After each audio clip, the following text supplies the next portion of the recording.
Hello everyone, good evening, welcome to Glance academy. दोस्तों, आज की क्लास बहुत ही इंपॉर्टेंट होगी और अब ये सीरीज आपके लिए एक नया इनिशिएटिव लेकर हमारी टीम के द्वारा शुरू किया गया है ग्लैंस एकेडमी प्लेटफॉर्म के द्वारा, जो आपको डेफिनेटली बहुत ज़्यादा मदद करेगा। आपका मेन उद्देश्य क्या होता है? प्रीलिम्स पास करना होता है या फाइनल सिलेक्शन लेना? आपको भी पता है कि फाइनल सिलेक्शन लेना मेन उद्देश्य हमारा है, लेकिन केवल प्री की तैयारी में उलझे रहते हैं। साल भर हम पेपर की तैयारियों में उलझे रहते हैं, फिर चाहे वो यूपीएससी का प्रीलिम्स हो, आरओ का प्रीलिम्स हो, या फिर यूपी पीसीएस का या बिहार पीसीएस। इस वजह से हमारा मेंस की तैयारी कंप्लीट नहीं हो पाती है। अगर आपको फाइनल सिलेक्शन लेना है तो जितना वेटेज आप प्रीलिम्स को देते हो उसका डबल वेटेज आपको मेंस पे देना पड़ता है। लेकिन उसके लिए एक जो ड्रॉबैक होता है, मैक्सिमम स्टूडेंट इस फेज से गुजरते हैं और आप भी गुजर रहे होंगे। क्या होता है वो ट्रॉमा? वो इस तरीके का होता है कि आप साल दर साल पूरा प्रीलिम्स पढ़ते हैं, मेंस के लिए आप किताबें भी पढ़ते हैं, लक्ष्मीकांत पढ़ लेंगे, स्पेक्ट्रम पढ़ लेंगे, माजिद हुसैन पढ़ लेंगे, या महेश बणवाल पढ़ लेंगे, या एथिक्स की कोई बुक पढ़ लेंगे, अदर कोचिंग के सोर्सेज भी पढ़ लेंगे, परंतु आपके पास अपने मेंस के नोट्स तैयार नहीं होते हैं, जो आपको एग्जाम में 150, 200, 250 वर्ड को लिखना होता है। चीज़ें बहुत पता होती हैं आपको, क्योंकि आप लगातार पढ़ रहे होते हो, क्लासेस को कर रहे होते हो, सेल्फ स्टडी कर रहे होते हो, लेकिन उसको मेंस की आंसर राइटिंग में कैसे हम पिरोएं, कैसे अपनी बातों को 150 से 200 वर्ड में हम लिख पाएं, ये सबसे बड़ा चैलेंज होता है हर एक एस्पिरेंट के पास। हालांकि हमारे पास भी ये चैलेंज था, लेकिन हमारी टीम ने और साथ ही साथ जो 3 से 4 लोग सेलेक्ट हैं उनके गाइडेंस के साथ हमने मेंस के आंसर राइटिंग के डायरेक्टली नोट्स बनाए, जिसमें हिस्ट्री है, पॉलिटी है, ज्योग्राफी है, एथिक्स है, सोसाइटी है, इंटरनल सिक्योरिटी और डिजास्टर मैनेजमेंट है। धीरे धीरे हम सारे नोट्स को तैयार कर रहे हैं और जो लोग सेलेक्ट हो चुके हैं उनके फीडबैक के साथ हम उसे वैल्यू एडिशन करके आप लोगों के लिए लेकर आते हैं। इसी कड़ी में बहुत दिनों से मैं प्लान कर रहा था कि कैसे भी करके मैं ऑप्शनल मतलब मेंस की टेस्ट सीरीज और साथ ही साथ मेंस की आंसर राइटिंग प्रोग्राम को शुरू करूं। मुझे पता है कि ये दौर आपका प्रीलिम्स का है दोस्तों। 27 अक्टूबर को आपका यूपी पीसीएस प्रीलिम्स है, फिर आपका 22 दिसंबर में है, ऑलरेडी आपका 16 जून का यूपीएससी प्रीलिम्स हो चुका है। हो सकता है कुछ लोगों का प्रीलिम्स नहीं हुआ हो, तो वो लोग अगले प्रीलिम्स में लगे हैं। और यही वजह होती है कि आप मई जून में प्रीलिम्स दे रहे हो, अक्टूबर में प्रीलिम्स दे रहे हो और साथ ही साथ दिसंबर में प्रीलिम्स दे रहे हो, तो मेंस की तैयारी कब करोगे? इसीलिए सबसे इंपॉर्टेंट होता है आपको मेंस की तैयारी को भी साथ में लेकर चलना। और मेरी टीम के द्वारा और मेरे प्लेटफॉर्म के द्वारा आपको एक हफ्ते में लगभग 4 से 5 क्लासेस मिलेंगी, जो आपके मेंस आंसर राइटिंग पे बेस्ड होगा। सबसे पहले हम इसमें डिस्कस करेंगे, जो आज की वीडियो शुरू की जा रही है और आगे भी इसी पैटर्न पे रहेगा।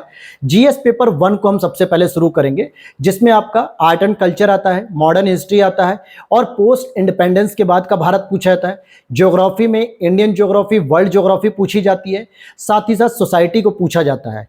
तो ये 4 से 5 फिनोमिना, या यूं कहें 4 से 5 जो सब्जेक्ट आते हैं, तो इनमें सबसे पहले हम कौन से सब्जेक्ट का सिलेक्शन कर रहे हैं और क्यों कर रहे हैं ये भी आपको पता चलेगा।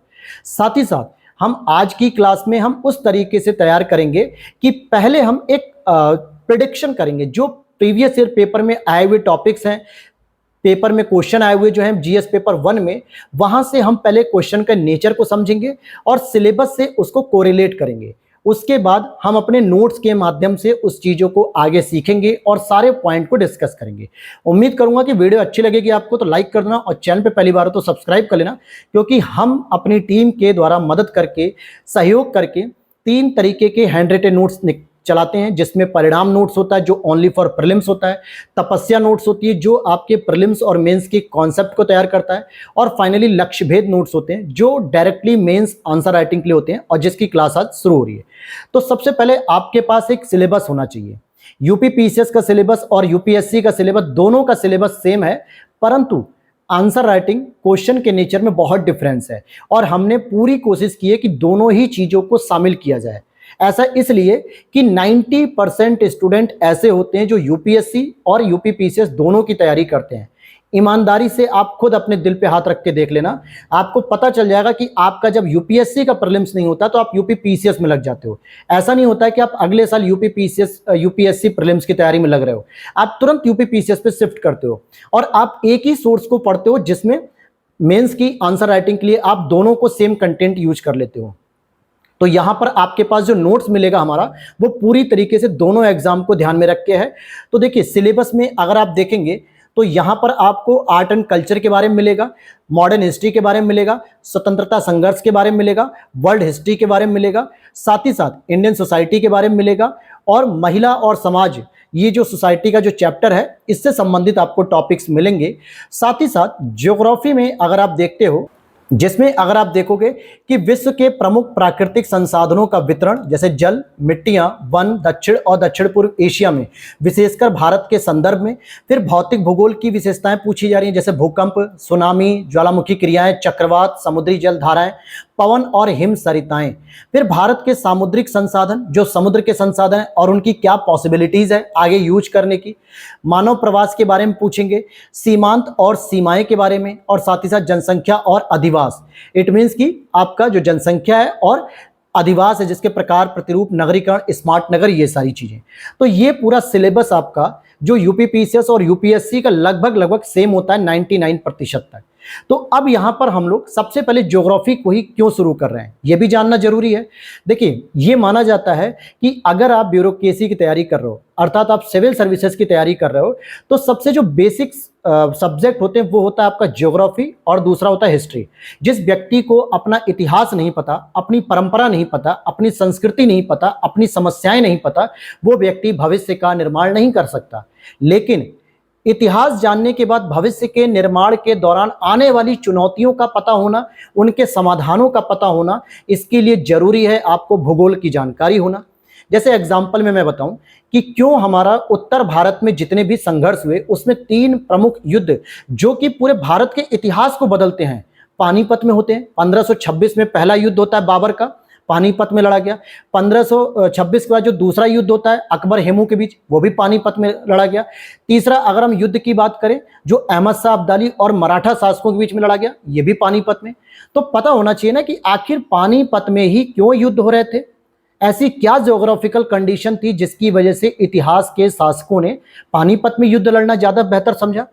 क्योंकि हरियाणा में होने की वजह से, साथ ही साथ यहाँ पे ज्योग्राफिकल कंडीशन इतनी अनुकूल थी कि न तो बहुत ज़्यादा गर्मी, न बहुत ज़्यादा सर्दी, न कोई समस्याएं आ रही है, न कोई रेगिस्तान है। इस तरीके के क्षेत्र न होने की वजह से बेहतर जो है कि अनुकूलन मिला और लड़ाई की गई।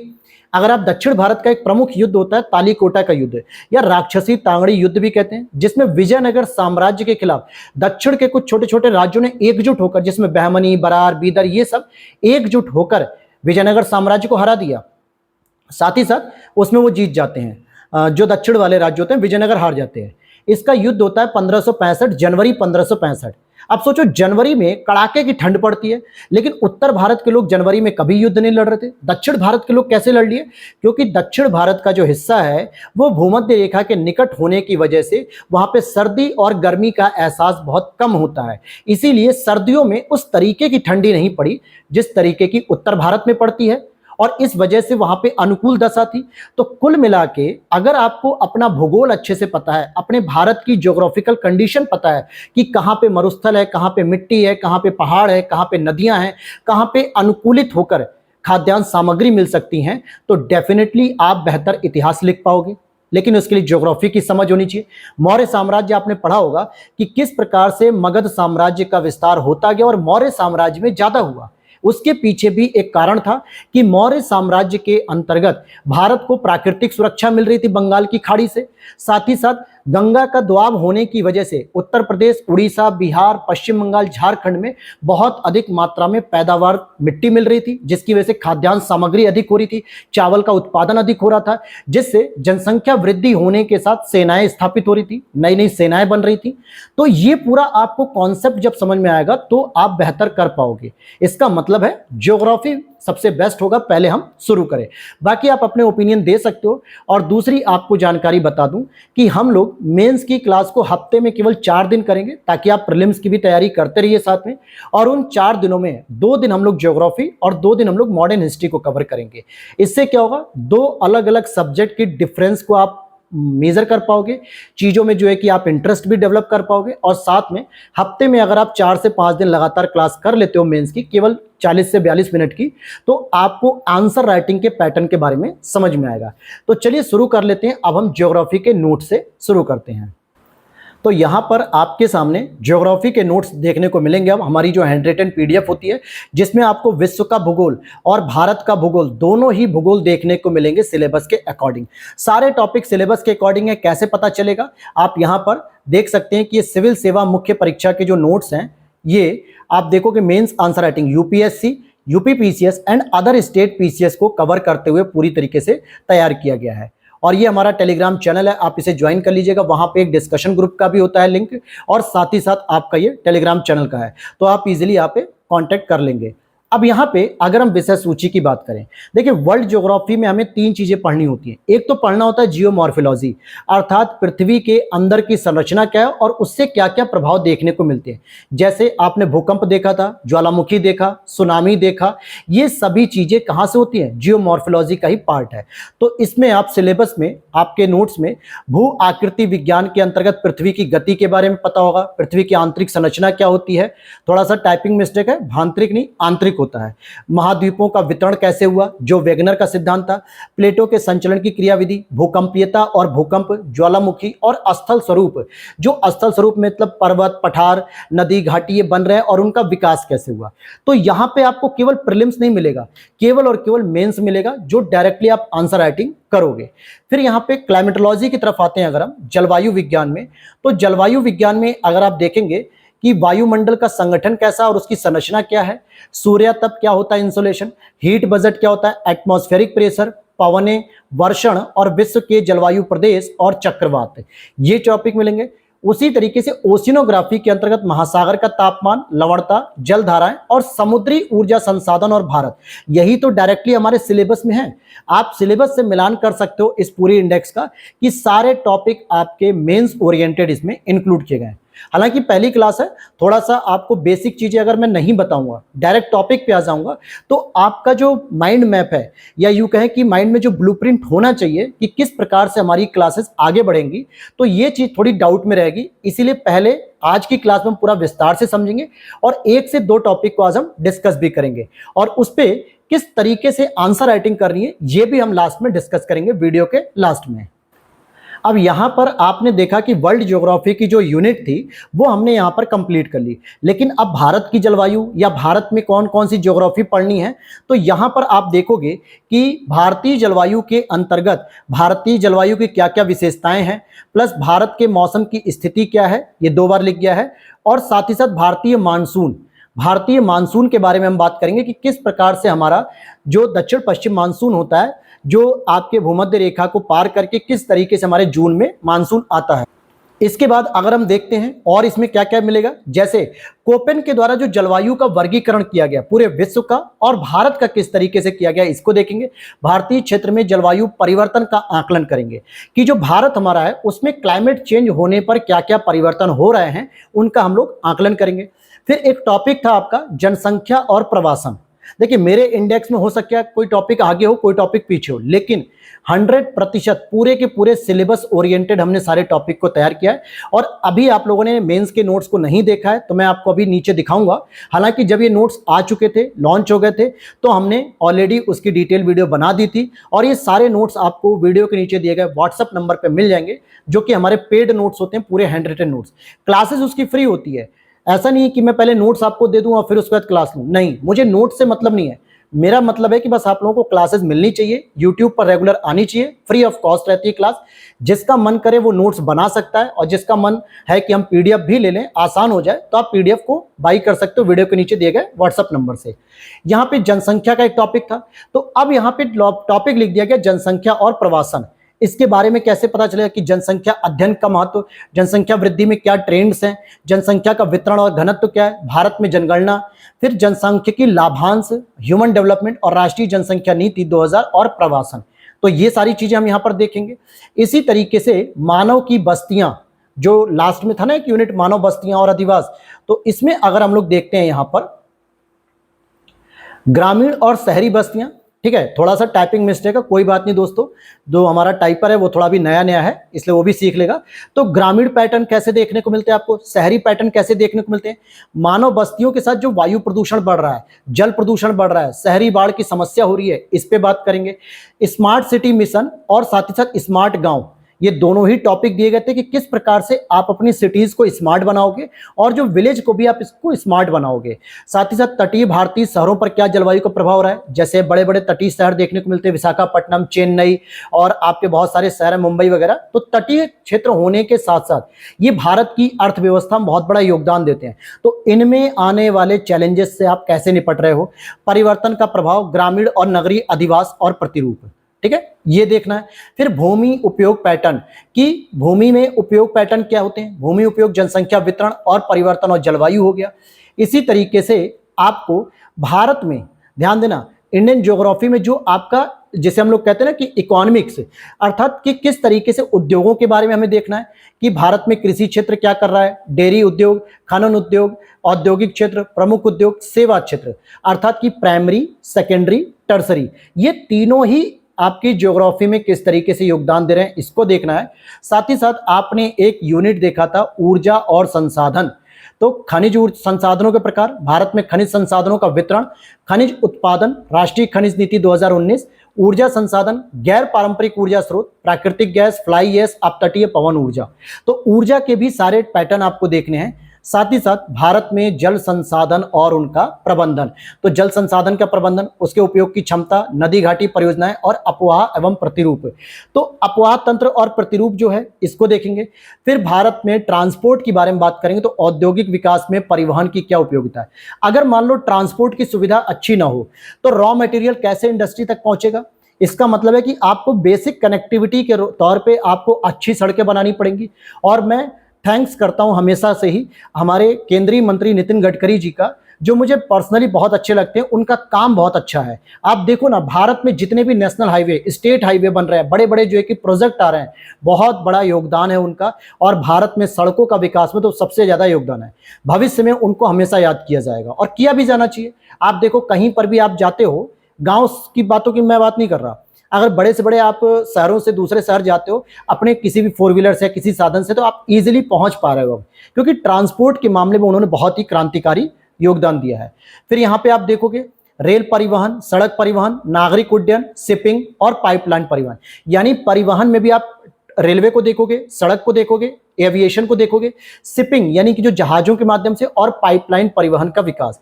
तो ये सारे टॉपिक अगर मैं कहूं इन शॉर्ट कि ये आपको पूरी तरीके से मेंस ओरिएंटेड ही हैं पूरे सिलेबस के अकॉर्डिंग। और सबसे एक प्रो पॉइंट दूंगा मैं आपको कि अपने पास सिलेबस जरूर निकाल के रख लो। सिलेबस रहेगा तभी आपको पता चलेगा कि आप मेंस की तैयारी कर रहे हो या अंधेरे में तीर चला रहे हो, तो ये बहुत जरूरी होता है। अब यहां पर सबसे पहले हम लोग पेपर देखेंगे, प्रीवियस ईयर पेपर। हालांकि डिस्प्ले पर जो आपको पेपर शो किया जा रहा है नोट्स के अंतर्गत, ये आपके यूपी पीसीएस में पूछे गए 2018 से लेकर 2023 तक के सारे पेपर इसमें इंक्लूड हैं। यूपीएससी के पेपर इजीली क्या होता है ना, हर जगह मिल जाते हैं सब्जेक्ट वाइज, लेकिन यूपी पीसीएस के सब्जेक्ट वाइज पेपर नहीं मिलते हैं। उसमें क्या होता है 2018 का पेपर और उसमें पूरा जीएस पेपर 1 के 20 क्वेश्चन, तो उसमें सब्जेक्ट वाइज नहीं होते हैं। और हमारे नोट्स में क्या है कि सब्जेक्ट वाइज जितने भी प्रश्न आ रहे हैं उसको आप एक जगह कर लो, ताकि आपको पता रहे कि हम जिस सब्जेक्ट को पढ़ रहे हैं उसमें क्या क्या चीजें हमें देखनी है। अब जैसे 2018 की बात करें, एक प्रश्न आया हुआ था कि शहरी समस्याओं के समाधान की विवेचना करो। अब यहाँ पे कीवर्ड्स देख रहे हो, क्या पूछ रहा है कि शहरी समस्याओं के समाधान की विवेचना कीजिए। तो भाई समाधान तो आपको बाद में बताना, पहले आपको शहरी समस्या तो पता होनी चाहिए। जैसे ड्रेनेज की प्रॉब्लम होती है, अभी दिल्ली में आपने देखा ना, यूपीएससी के 4 एस्पिरेंट विभाग की गलती से, ड्रेनेज सिस्टम की गलती से, कोचिंग इंस्टीट्यूट की गलती से बेचारों ने अपनी जान गंवा दी, जिसमें से 3 से 4 शायद सभी लोग मेंस लिख रहे थे इस बार यूपीएससी 2024 का। तो समझ रहे हैं कितना बड़ा हमने एक संसाधन खो दिया। उत्तर प्रदेश में पाए जाने वाले खनिजों का वितरण, अब आपको जब खनिज के बारे में पता होगा तभी तो आप लिखोगे। स्मार्ट सिटी के लिए अधोसंरचनात्मक तत्व क्या होते हैं, भाई किसी भी स्मार्ट सिटी में अच्छी कनेक्टिविटी होनी चाहिए, ट्रांसपोर्ट सिस्टम अच्छा होना चाहिए, ड्रेनेज सिस्टम अच्छा होना चाहिए, साथ ही साथ सीवेज सिस्टम अच्छा होना चाहिए, जल का कंजम्पशन अच्छा होना चाहिए। ये सारी चीजें आपको पेपर में देखने को मिलेंगी। इसी तरीके से भूमंडलीय ऊष्मन यानी ग्लोबल वार्मिंग क्या होती है, वायु राशि क्या होती है और इसकी प्रमुख विशेषताएं बताओ। ज्वालामुखी, भूकंप, सुनामी आपस में कैसे संबंधित हैं, ज्वालामुखी उद्गार संबंधित कारणों पर चर्चा करो। भाई ज्वालामुखी के ऐसे कौन से कारण हैं जिनकी वजह से ज्वालामुखी उद्भेदित होती है या उत्पन्न होती है। तो ये सभी चीजें आपको बतानी पड़ेंगी। अगर आप इन चीजों को ध्यान से देखोगे तो आप जितना भी कुछ पढ़ रहे हो ना प्रीलिम्स में, केवल आप रट रहे हो। इटली का एटना पढ़ लोगे, इटली का विसुवियस पढ़ लोगे, फिर तंजानिया का पढ़ लोगे, अटकामा पढ़ लोगे, बहुत सारे अलग अलग आप पढ़ोगे ज्वालामुखी पर्वतों को। लेकिन ज्वालामुखी की प्रक्रिया क्या होती है ये आपको किताबों में तो मिलेगी, या तो आप उनके नोट्स बना लो, ठीक है, नहीं तो ये जो हम क्लास करा रहे हैं यहां से भी आप नोट्स को तैयार कर सकते हो बहुत ही अच्छी तरीके से। मैं नोट्स पे देखिए कोई वो नहीं करता हूं कि हाँ भाई मैं नोट्स बना दिए तो पब्लिकली नहीं होने चाहिए। आप सभी के लिए हम मेहनत कर रहे हैं, तो हम चाहते भी हैं कि आपकी तैयारी अच्छे से होनी चाहिए। तो चलिए हम पूरे जो है कि पेपर को यहाँ पे डिस्कस नहीं करेंगे, इसमें आप देखोगे 2023 तक के पूरे पेपर दे दिए गए हैं। अब आते हैं हम लोग सीधे टॉपिक पे। अब यहां पर आपके सामने जो टॉपिक दिया जा रहा है उसका नाम है आपका भू आकृति विज्ञान अर्थात जियोमॉर्फोलॉजी।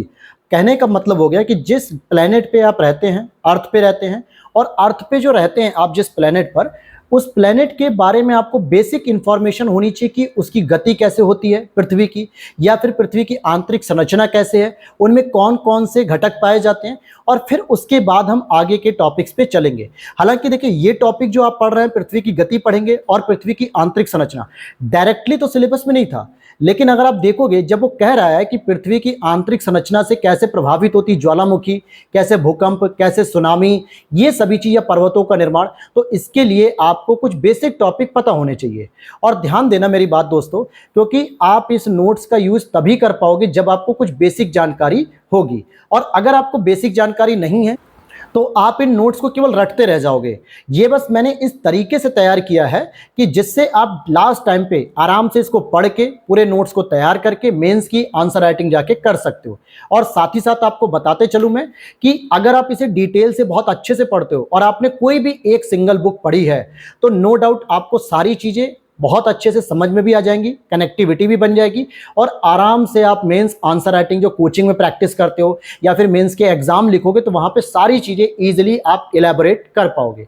हालांकि मैंने खुद 90% से अधिक चीजों को इलेबोरेट किया है छोटे छोटे पॉइंट्स में, बुलेटिन नोट्स में, जो आपको सामने देखने को मिलेगा। अब जैसे अगर हम बात करें पृथ्वी की गति, तो दो प्रकार की दोस्तों पृथ्वी की गति होती है। अब जैसे एक मान लो प्रश्न बन गया, एक इजी प्रश्न स्टेट पीसीएस में अगर बन जाता है कि भाई जिस प्लेनेट पे आप रहते हो उसकी गति के बारे में चर्चा कीजिए और आंतरिक संरचना में क्या क्या प्रभाव देखने को मिलते हैं ये बताइए। तो भाई गति पृथ्वी की आपकी दो प्रकार से होती है, एक होती है रोटेशन और एक होती है रिवॉल्यूशन। रोटेशन को सामान्यतः हम कहते हैं परिभ्रमण, मतलब परिभ्रमण का मतलब अपनी ही धुरी पर घूमना, और परिक्रमण क्या होता है, रिवॉल्यूशन, जो सूर्य के चारों ओर घूमना। अब यहां पर बहुत सारे एस्पिरेंट को लगेगा सर ये क्या पढ़ा रहे हो, आप डायरेक्टली आइए ना मेंस के क्वेश्चन आंसर पे। तो मेरे भाई बहुत सारे एस्पिरेंट हैं जिनको ये भी चीजें नहीं पता हैं, और किसी भी चीज की शुरुआत हमेशा इजी टॉपिक से होती है, और धीरे धीरे धीरे धीरे जब हम आगे बढ़ते जाते हैं तो इन्हीं सब टॉपिक को जो हम पढ़े रहते हैं वही आगे चल के आपके टॉपिक में इंक्लूड होते जाते हैं। तो पेशेंस रखिएगा मेरे साथ और बहुत अच्छे से तैयार करा दूंगा मैं आपका जो फोबिया है ना मेंस आंसर राइटिंग करने का, ये निकल जाएगा। और कैसे किया जाएगा, लाइव आंसर राइटिंग भी मैं आपको बीच बीच में कराया करूंगा, लेकिन जब कराया भी जाएगा तो उससे पहले आपको टॉपिक की समझ तो होनी चाहिए। आपने बहुत कुछ पढ़ा है लेकिन पॉइंट वाइज नहीं जानते हो। तो देखिए पहली चीज यहां पे कह रहा है कि जब रोटेशन का मतलब होता है जब पृथ्वी अपनी ही अक्ष पे, एक्सिस पे 24 घंटे में घूम जाती है तो उसे हम क्या कहते हैं, परिभ्रमण, यानी इंग्लिश में रोटेशन। और जब पृथ्वी 365 दिनों में लगभग सूर्य का एक चक्कर कंप्लीट कर लेती है तो उसे हम परिक्रमण कहते हैं, अर्थात रिवॉल्यूशन। अब दोनों के इंपैक्ट क्या होते हैं, यहां से आपका थोड़ा सा प्रीलिम्स भी टॉपिक तैयार हो जाएगा। अगर हम बात करें रोटेशन की, तो पृथ्वी जब घूमती है 24 घंटे में, इसीलिए 12 घंटे का दिन और 12 घंटे की रात देखने को मिलती है।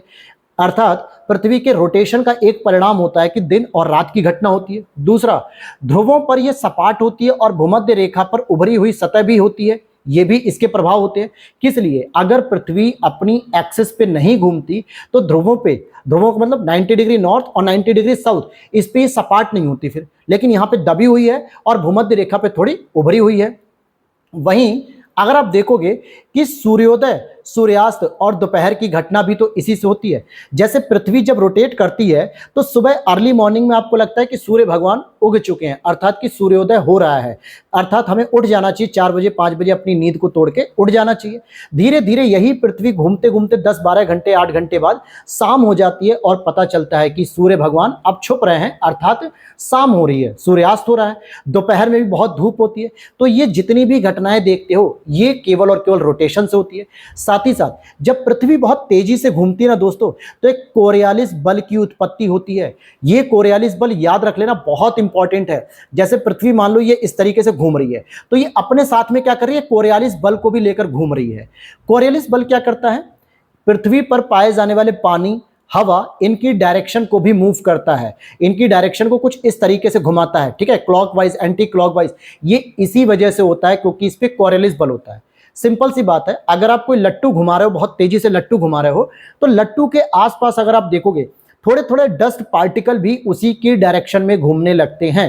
क्यों? क्योंकि वो कोरियालिस बल का पालन करते हैं। तो जैसे पवन हो गई, हवाएं, महासागरीय धारा की दिशा, ये सभी कोरियालिस बल से ही निर्धारित होती हैं। सूर्य, चंद्रमा, तारे की स्पष्ट गति भी हमें पता चलती है कि पृथ्वी के साथ इनकी गति कैसी, सापेक्षिक रूप से। तो ये तो हो गया रोटेशन का परिणाम। लेकिन जब रिवॉल्यूशन की बात करते हैं तो इनका जो इंपैक्ट होता है, जब पृथ्वी सूर्य का चक्कर धीरे धीरे धीरे धीरे करके 1 साल में लगभग लगाती है, तो हमारे यहाँ ऋतुओं में परिवर्तन होता है। अब मान लो यूपीपीसीएस में सिंपल यही प्रश्न पूछ लिया जाए कि पृथ्वी की गति कितने प्रकार की होती है और पृथ्वी की गति से हमारे मतलब कि जलवायु पे या वायुमंडल में क्या प्रभाव देखने को मिलता है, तो आपको पृथ्वी की गति बतानी होगी, रोटेशन क्या होती है, रिवॉल्यूशन क्या होती है, 2-2 लाइन में उसमें आपने इंट्रो के साथ इंक्लूड कर दिया मेन बॉडी में। साथ में आप उसके इंपैक्ट को बताओगे कि भाई रोटेशन से ये इंपैक्ट होते हैं, रिवॉल्यूशन से ये इंपैक्ट होते हैं, और कंक्लूजन के तौर पे आपको कुछ पॉइंट्स बताने होंगे कि हाँ इन्हीं की वजह से हमारे सामने ये परिणाम देखने को मिलते हैं। तो ऋतुओं का परिवर्तन, जैसे 3 महीने सर्दियां रहती हैं, 3 महीने वर्षा ऋतु रहती है, 3 महीने गर्मी रहती है, 3 महीने शरद ऋतु रहती है, वसंत ऋतु। तो ये धीरे धीरे सूर्य के जैसे जैसे दूर होती है, सूर्य से जैसे जैसे नजदीक होती है, उसी तरीके से आपके मौसम में परिवर्तन होता है। दिन और रात की लंबाई अलग अलग होती है। दिन और रात होना रिवॉल्यूशन नहीं है, रोटेशन का परिणाम है, लेकिन दिन और रात की लंबाई अलग अलग होना यह रिवॉल्यूशन का परिणाम है। जैसे अभी हम बात करें गर्मियों के समय में सूर्य का उत्तरायण हो चुका है, अर्थात पृथ्वी जो है कि सूर्य के उत्तरायण का पालन कर रही है और दिन का समय यहाँ पे ज्यादा बड़ा है, यानी सुबह 5 बजे ही अर्ली मॉर्निंग हो जाती है और लगभग 7 साढ़े 7 बजे तक सूर्य दिखते हैं हमें। उसके बाद अंधेरा होता है और बहुत छोटी रात होने के बाद जल्दी सुबह हो जाती है। तो ये भी चीज इसी की होती है। जैसे उत्तरी गोलार्ध में दिन लंबा हो गया तो रात छोटी हो गई, इस समय यही तो चल रहा है। पवन पेटियों का स्थानांतरण भी होता है, ITCZ, inter tropical convergence zone. जो फ्रेंड जो तपस्या नोट्स की क्लास कर रहे होंगे वर्ल्ड ज्योग्राफी की मेरे साथ, उनको ये चीजें समझ में आ रही होंगी कि क्या होता है पवन पेटियों का स्थानांतरण। क्योंकि जब सूर्य की परिक्रमा की जाती है तो सूर्य का जितना प्रभाव पड़ता है पृथ्वी पर, उसी हिसाब से ITCZ या तो उत्तरायण होता है 0 डिग्री से 15 डिग्री के पास, या फिर साउथ में दक्षिणायन होता है 15 डिग्री, और इनकी वजह से आपके मौसम के प्रारूप में भी परिवर्तन हो जाता है। फिर अपसौर और उपसौर की स्थिति भी आती है। क्या होता है ये अपसौर उपसौर? जैसे अपसौर की बात करेंगे तो दूर हो जाना, और उपसौर का मतलब होता है नजदीक हो जाना। अर्थात आप देखोगे जनवरी में सूर्य के नजदीक होती है पृथ्वी और जुलाई में सूर्य से बहुत दूर होती है। तो ये कैसे होता है? अपसौर और उपसौर की स्थिति भी इसी वजह से होती है। तो ये तो हमने थोड़ा सा बेसिक चीज जान ली, लेकिन एक हमारा सेकंड टॉपिक शुरू होता है दोस्तों, पृथ्वी की आंतरिक संरचना। This is most important topic, क्योंकि यहां से प्रीलिम्स में भी डायरेक्ट प्रश्न पूछे जाते हैं और कभी कभी स्टेट पीसीएस में प्रश्न बन जाते हैं कि पृथ्वी की आंतरिक संरचना में कौन कौन से घटक देखने को मिलते हैं। पृथ्वी की आंतरिक संरचना क्या ठोस है या गैसीय है या फिर द्रवीकरण है, इसको प्रमाणित कीजिए। अब भाई पृथ्वी की आंतरिक संरचना को किस तरीके से आप प्रमाणित करोगे? आप उसका अध्ययन करोगे। तो जैसे अगर हम अध्ययन के तौर पे देखें कि भूकंपीय अवलोकन, किसका? भूकंप का अवलोकन करने से जो भूकंपीय गति होती है, जो P तरंगे, S तरंगे, L तरंगे होती हैं, तो इनकी स्टडी पे पता चला कि P तरंग ठोस, द्रव, गैस तीनों में काम करती है, जो कि कोर तक जाती है। S तरंग केवल ठोस में गतिशील होती है और L तरंग आपकी सरफेस पे गतिशील होती है। तो इससे यह पता चला कि पृथ्वी की आंतरिक संरचना में तीनों घटक मिलते हैं, मतलब ठोस भी मिलेगा, द्रव भी मिलेगा और गैसीय घटक भी। तो पृथ्वी अवलोकन, भूकंपीय अवलोकन के आधार पे आंतरिक भाग को 3 परतों में वर्गीकृत किया गया, जिसमें एक परत थी क्रस्ट, जिसको हम लोग भूपर्पटी कहते हैं, जिस पे हम लोग रहते हैं। दूसरी परत आपकी मेंटल की है, जो पृथ्वी के नीचे होती है आंतरिक परतों में।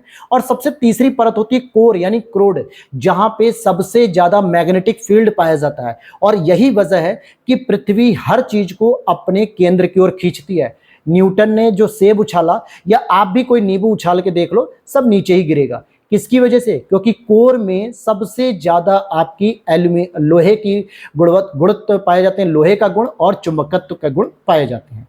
अब जैसे मान लेते हैं, एक डायग्राम हमने दे दिया कि भाई इस तरीके से ये पृथ्वी है, और इसका हमने अगर कोई एक हिस्से को बाहर निकाला जो कोर से लेके मेंटल, क्रस्ट, कोर तीनों को कवर कर रहा है, तो आपको अपनी आंसर राइटिंग में क्या करना है? इन चीजों को डिस्क्राइब कर लेना मेन बॉडी में, और साइड में आपको ये पूरा डायग्राम बना देना है। ये पूरा डायग्राम बनाते ही एग्जामिनर को समझ में आ जाएगा कि हाँ भाई बच्चे को काफी कुछ आता है, उसने पॉइंट वाइज चीजों को लिख भी दिया और साथ ही साथ इसको एलेबोरेट करने के साथ डायग्राम भी बना दिया, जिससे समझना आसान है। जैसे अगर हम कोर से चलते हैं, ठीक है, सबसे ऊपर ये आपका जैसे मान लो पर्वत है, कॉन्टिनेंटल जो है कि क्रस्ट होते हैं, जिसमें पर्वत, पठार, नदी, पर्वत, ये सारी चीजें मिलती है जिसपे हम लोग रहते हैं।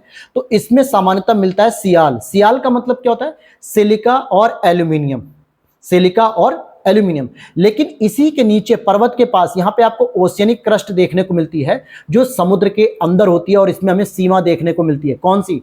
हैदर सीमा नहीं, बल्कि सिलिका और मैग्नीशियम। यहाँ पे सिलिका और मैग्नीशियम मिला।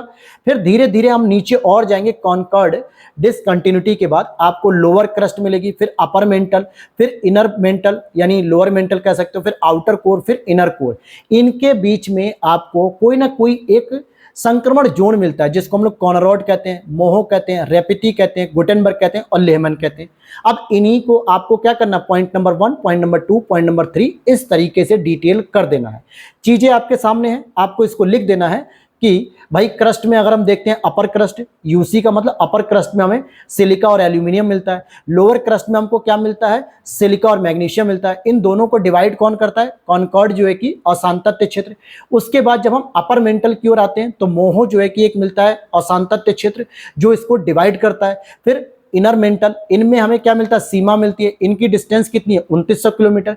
तो ज्योग्राफी में जो भी चीजें आप ऑब्जर्व करते हो, उन्हीं चीजों को आपको प्रेजेंट करना होता है। बस इतनी ही चीजें आपको समझनी है। ये चीजें आप अगर लिख लेते हो डिटेल से, क्योंकि अब देखिए बहुत सारी चीजें अभी आपको मिलेंगी डिटेल से लिखने का। अब जैसे यहां पे आप देखोगे आउटर कोर जो कि लोअर मेंटल से अलग होता है गुटेनबर्ग के सहयोग से, और इनर कोर से अलग होता है लेहमैन के सहयोग से, और जो कि नीफे मिलता है निकेल और फेरस अर्थात लोहा मिलता है 6400 किलोमीटर की गहराई तक। तो इनको आप डिस्ट्रीब्यूट कर दो, डिवाइड कर दो, मेन बॉडी में लिख दो, और कंक्लूजन के तौर पे लिख सकते हो कि घनत्व के आधार पे, भूकंपी अवलोकन के आधार पे यह देखने को मिलता है कि पृथ्वी की आंतरिक परतें 3 कैटेगरी में डिवाइड की गई हैं। और उसके आगे आप लिख सकते हो कि इसी वजह से कोर में सबसे अधिक चुंबकत्व का गुण पाए जाने की वजह से पृथ्वी हर वस्तु को अपनी ओर खींचती है। आप ऐसे भी कंक्लूजन समाप्त कर सकते हो, क्योंकि देखिए ज्योग्राफी में कोई भविष्यगामी कंक्लूजन नहीं हो सकता, स्पेशली जियोमॉर्फोलॉजी में। इंडियन ज्योग्राफी में तो हो सकता है, क्योंकि आपके ऊपर जो परिणाम आ रहे हैं, जो क्लाइमेटिक चेंज आ रहे हैं, जो ग्लोबल वार्मिंग हो रहा है, उससे निपटने के लिए आप कंक्लूजन लिख सकते हो। लेकिन जियोमॉर्फोलॉजी में क्या लिखोगे? जो ऑलरेडी पृथ्वी की संरचना बन चुकी है, आप उसी को तो बस विस्तार करोगे। तो ज्योग्राफी में जो आप देख पा रहे हो, जो आप प्रत्यक्ष रूप से महसूस कर रहे हो, बस उसको इलेबोरेट करना होता है और कुछ नहीं करना होता है। यहां तक ये चीजें समझ में आ गई। अब यहाँ पे हमारा नेक्स्ट टॉपिक है, जो कि हम लोग अगली क्लास में पढ़ेंगे, कि एक प्रश्न आता है यूपीएससी के, आप 2014 या 15 का प्रश्न देखोगे तो स्पष्ट लिखा हुआ है कि वेगनर महोदय के द्वारा महाद्वीपीय दिए गए महाद्वीपीय विस्थापन के सिद्धांत से आप क्या समझते हैं, और इस सिद्धांत के अंतर्गत क्या क्या मुख्य बिंदुओं पर उन्होंने चर्चा की, और इसके समर्थन में कौन से साक्ष्य प्रस्तुत किए। निम्नलिखित का वर्णन कीजिए। क्या प्रश्न था कि वेगनर जी के द्वारा दिए गए महाद्वीपीय सिद्धांत से आप क्या समझते हो, उसकी क्या विशेषताएं हैं, और उन्होंने अपने मतलब सिद्धांत को प्रमाणित करने के लिए कौन कौन से साक्ष्य दिए हैं कि हाँ महाद्वीपों का विस्थापन हुआ है कि नहीं हुआ है। ये चीजें आपको बतानी है। तो इसको हम लोग कल की क्लास में शुरू करेंगे डायरेक्ट यही टॉपिक से। आज थोड़ा सा बेसिक चीजें आपको बतानी थी, डिटेल्ड आपको समझानी थी कि कैसे हम इस पर काम करेंगे और कैसे आंसर राइटिंग की चीजों को आसान करेंगे। आपको पता बहुत कुछ है, कोई बात नहीं, आपको लिखना जितना है वो चीजें आपको यहाँ नोट्स में मिलेंगी। वीडियो अच्छी लगी हो तो लाइक कर देना, और अगर ये नोट्स आपको चाहिए या पसंद आ रहे हो तो आप इन नोट्स की डेमो पीडीएफ के साथ पूरी जानकारी वीडियो के नीचे दिए गए व्हाट्सएप नंबर पर ले सकते हो। वहां पर आप टीम हमारी कांटेक्ट कर लेगी मैसेज के थ्रू। और 6 सब्जेक्ट के अभी तक मेंस आंसर राइटिंग नोट्स आ चुके हैं, केवल अभी 2 सब्जेक्ट पे काम चल रहा है, स्पेशली यूपी के ऑप्शनल पेपर पे, पेपर नंबर 5 और पेपर नंबर 6। ये भी अगस्त के लास्ट तक कोशिश रहेगी मेरी कि जल्दी से जल्दी आ जाए। तो मिलते हैं नेक्स्ट वीडियो में। Thanks for watching. जय हिंद, जय भारत।